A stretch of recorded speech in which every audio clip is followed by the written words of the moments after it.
এখন এই মুহূর্তে দাঁড়িয়ে আছি খোকসা উপজেলা খোকসার যে বন বিভাগ, সেই বন বিভাগে আপনারা জানেন যে 25/4/2024 বিকাল 5টার দিকে এই বন বিভাগের যে প্রধান গেট রয়েছে সেই গেটের যে পিলার, সেই পিলারটি ভেঙে 3 বছরের জুবায়ের নামের স্থলে বিস্তারিত দেখা।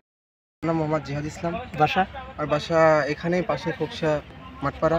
ইটের পিলার ভেঙে একটা বাচ্চার মর্মান্তিক ঘটনা ঘটেছে, বিস্তারিত যদি একটু বলতেন। আসলে কি বলবো, এরা আমাদের জুনিয়ররা তারা তো বলছে অবশ্যই এখানে নির্মাণ, এখানে এদের অনেক কারণে আজকে এই শিশু নজরুল ইসলাম ইনি তো আসলেই একজন, তিনি অনেক জায়গা থেকে বাগান কেটে অন্য বাগানে নিয়ে এসে, আবার এখানে যে একটা বাগের একটা অফিস কার্যালয়, এর চারিপাশে আপনারা একটু ক্যামেরা ভালোভাবে দেখতে পারবেন।